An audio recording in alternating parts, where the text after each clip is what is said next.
Alright, it's your boy Fresh, you know what I'm saying? We finna hop straight into this video. Name of the video is 5 reactions of innocent convicts set free. So, let's go ahead and watch this video. Let's hop straight into it. Hope y'all enjoyed y'all day, and make sure you like, comment, subscribe. Let's go. 2004, when the Honduran immigrant was accused of killing 2 women. A man who was sentenced to die literally was on death row. Did he kill them? It's the case of this guy named Clemente Aguirre. And if I tell you this story, you'll say, you gotta be making this up. It can't be true. 14 years, 4 months, and 19 days. I've been incarcerated. 10 years, 3 months of them in death row. On June 25th, 2004, in Altamonte, Florida. Hold on, bro. Oh, we gotta talk the life of this shit. Gotta get kind of freaky up in here, bro. You know what I said? Gotta get the full reaction. He was indicted on charges of first-degree murder and burglary. This shit lucky sounds a crime that he did not commit. From the start, Aguirre Harkin said he found the women dead, that he tried to he helped, okay. That's how their blood got on his clothes and his footprints. It was a gruesome crime that found his neighbors, 68-year-old Carol Barris and 47-year-old these people are Cheryl old Williams, as hell, bro. stabbed to death. However, despite Clemente protesting his innocence, police decided he was the only possible suspect. That's lame as hell, bro. I hate, like, that's how life is unfair, bro. 14 years on death row, Clemente never stopped trying to clear his name. And he wasn't wrong either. As it turns out, oh, you don't know what that nigga went through Cheryl's prison, daughter, bro. Prior to the murder, was diagnosed Bro, that nigga with got intermittent fucked in his explosive ass and disorder. all, bro. Within inches of the mother's body and in a bathroom where the state argued the killer cleaned up is the daughter's blood, a trail of the daughter's blood going to the bathroom, and then the mother's blood on the outside of the daughter's window. And there's in the doctor's notes, a few years So who before really this happened, killed where them? she says to This her low-key mother, sounds scary. I'm gonna kill you if I ever get out of here. I'll kill all of you. Then we find out that she has confessed all over town. We had people coming in all over the place, testifying, affidavits that she said, I killed my mother and my grandmother, I'll do it to you. Bro, I ain't gonna lie, bro. She was the type of girl in high school that got her ass beat all the time, bro. Like, she's the type of girl, like, when her parents sent her to school and she didn't want to go, and she, like, have to throw a tantrum, bro, and just be mad and just throw fits, bro. I ain't gonna lie, bro. Like, some girls should beat her ass. Like, and pretty she get her ass whipped for killing her mom and grandma. I would beat the dog shit out of her if I was a female. I'm not gonna lie, because she's weird as hell, bro. I ain't gonna lie. Like, it's always, like, some strange white person that just... Like, that's your mom and grandmother, bro. That's how generations are created, you dumbass. Like, that's what I'm saying. That's what I said. That's why it's something mentally wrong with some of these females. That's what I'm trying to tell y'all, bro. Y'all just don't know. You know what I'm saying? Such irrefutable evidence. Y'all just don't know, bro. Daughter, for Clemente. I do know that nobody believe me that no. Besides my mother, nobody believe me. And I thank you for it. And look, bro, this dude did all them years of prison, bro. That nigga look ugly as hell now. That nigga look good in his prime. But today is I'm proud of him, bro. That shit, I had to say a it. new day, and I got good hopes for the future. And ain't that shit on his record, or it's gonna say This like is falsely Devontae accused? Sanford, who in 2007 We got one of our brothers. 37 to 90 years in prison. A horrific quadruple murder. He did that what? He did not commit. How many? This is Devontae Sanford, who in 2007 was sentenced to 37 to 90 years in prison. Damn! For quadruple murder that he did not commit. He was only 14 years old at the time. Devontae was walking outside his home in his pajamas when he was arrested just 3 blocks away from a vicious crime scene involving 4 people. Why is he walking and an outside with pajamas at AK-47 14 assault rifle. anyway? Hell is he Devontae doing? was taken to the local police station, where it turns out that the police coerced him into a false confession, with the use of leading questions and feeding him facts from the case. To make matters worse, his lawyer at the time didn't help by convincing him to enter a guilty plea. His current lawyer had this to say. In the course of their targeting him, they literally fabricated evidence and committed perjury in order to ensure Oh, this that dude looks young man, evil, bro. that they could get a conviction. But just 3 weeks later, there was another twist in this tale. And that twist came in the form of hitman Vincent Smothers. This dude Smothers just was look like arrested somebody that for did 12 some murders, killing 4 shit. of which turned out to be the case that Sanford was convicted for.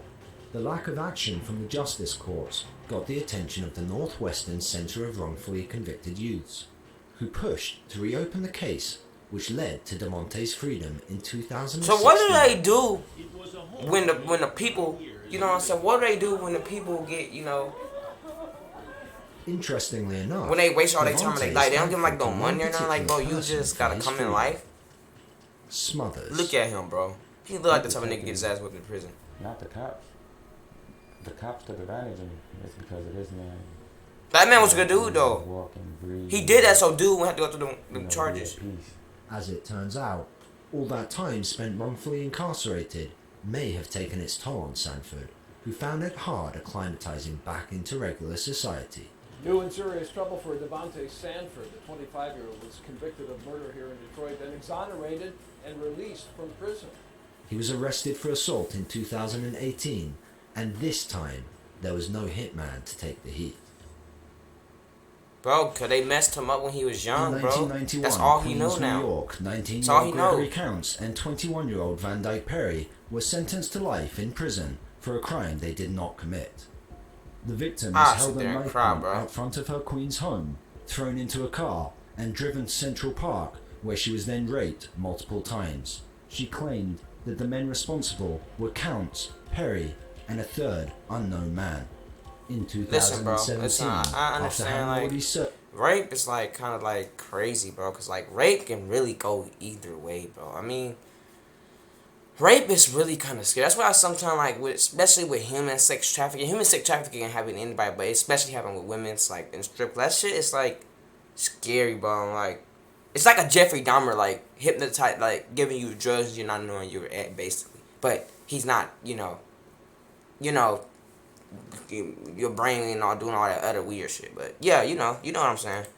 11 years, the Innocence Project reinvestigated the Counts and Perry case using DNA that was retested. DNA cleared both Counts and Perry from the semen found on the victim. It led to a man who was deceased. Weird, right? So why would the victim make up such a heinous story and send 2 innocent men to jail? The answer will get your blood boiling. The complainant now admits that her boyfriend forced her to lie and falsely claim these men sexually assaulted her. Her boyfriend was trying to avoid having to pay a debt to these 2 men. All that for a boyfriend avoiding debt, the things we do for money. Let's have a look as both Counts and Perry sit in court, hearing the sweet sound of freedom echoing throughout. Bro, like you gotta sit They there and do get their best accused to of something you hold back didn't their do, bro. emotions. That shit's sad as hell. Although they are free and reintegrating back into society now, it's clear that this horrible, unjust story will haunt both these men for the rest of their lives. It's never going to be over. The reason why, because it tormented my life and it's my past. I still been pressing about it because but y'all just 1993 ruin my life and then I get out and 22-year-old everything's Tito fine. Moreno Hell nah. was murdered Got in me his fucked video up with my store. mom. Another gruesome death by stabbing. Eric Kelly and Ralph Lee were both Eric convicted Kelly? of a crime R. they Kelly, had no brother? connection to. Bro. The whole story was put together by police using coercion and a sketchy eyewitness. They then used those statements against Lee, and that's how they nailed their conviction. It wasn't until once again the Innocence Project got involved in their case that Eric and Ralph felt a bit of hope. And the state has just dug in their heels ever since. They refused to investigate this other person, refused to talk to him, didn't look into his history, and instead are just, blindly clinging to this conviction at all costs. Lee was released after 11 years. However, You served it wasn't 11 years until in prison? 2018, Like, think about it, bro. after Remember having what spent happened to them in 24 years prison, bro. Like, you that honestly gotta Kelly think about was what finally happened to given them. back Like, his freedom. fully After on them new happened to DNA them in that evidence prison was cell. You presented never to the know, judge bro. in court. They never know. Therefore, in light of the foregoing reasons, the most not free. Look, he just looks scared.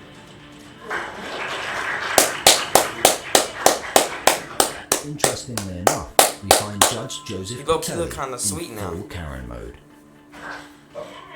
Listen to me. a moment, with a moment of justice. Okay? Not something to Know what that mean?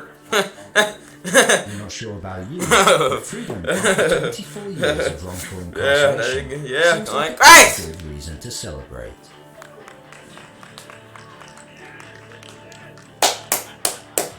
I wonder what they in the same cell though. Their moods. Both were hungry, high in spirits, and thankful for everyone that had played a part in their release. Mainly, I want to eat. I'm a little hungry. Be with my legal team. I want to thank them. I want to thank my family. First and foremost, it's been a long time. I just don't know. I'm just out of words right now. I'm just feeling good right now. That's all. What would you want someone who didn't know anything about your case to know? I'm an innocent man. Bro, 1993 to 2018. That ends well. Bro, no, that's not well, but that's half my In the life. case of People versus Juan Ignacio Catalan, is that your true name? This is Juan Catalan, the man saved by sitcom. An alibi caught on camera, but not in the way you think. On May 13th, 2003, 16-year-old Martha Puebla, a witness in a case of a gang slaying, was shot and killed in front of her home in Sun Valley, California. It wasn't until 3 months later that the FBI arrested 24-year-old Juan Catalan during a raid in front of his family's machine shop. Juan was interrogated for hours. It seemed like they already had a huge amount of evidence against him. A witness sketch that looks like you. A witness that was supposed to take the stand against your brother gets murdered in cold blood. It doesn't look good. But Juan consistently pleads his innocence, telling officers that they're trying to pin this crime on the wrong person. You know what I'm saying? Like, them cops be doing that. You killed somebody. Wait a minute. Those are very strong words right there. I did not kill nobody. I would never kill nobody. I never do anything to hurt anybody. Type shit. Convince us otherwise. As things get sticky, Juan remembered that he was at a Dodgers game with his daughter on that day. He had a daughter? At a stadium full of tens of thousands of people. What are the chances that someone captured him there? And even more so, the chances that you'd be able to retrieve said footage. Well, this is where this case becomes wild. Juan remembered he was on TV, but not the Dodgers cam.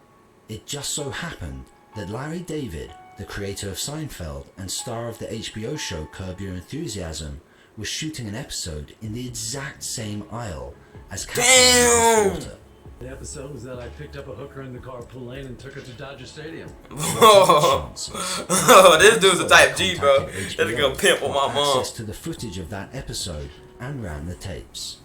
Hours of research brought no results, and he was running out of tape and felt like he wasn't going to get what he needed. And then, there it was, the once-in-a-lifetime chance of an alibi caught on tape. And I pointed at the screen, and I said, that's him, roll that back. This footage, combined with a phone call made to his girlfriend at the exact time he was leaving he had the a daughter stadium, too, led to bro. his case being thrown out. That's weird, but you weird as hell. But I mean, they didn't know. Look at his daughter, bro. She all grown up, bro. He just got out of prison, but that junk Both is sad, detectives bro. were found guilty of coercion and falsifying their reports. As for Juan, what can you say? Talk about being in the right place at the right time.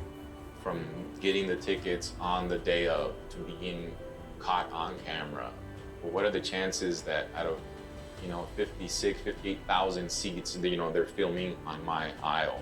I look at it like I did win the lottery because I got a new opportunity at life, with my family. And I was so happy and grateful for that. Wait, so it wasn't him? Oh, the other dudes. Well, that's the end of the video. Y'all folks enjoy y'all day.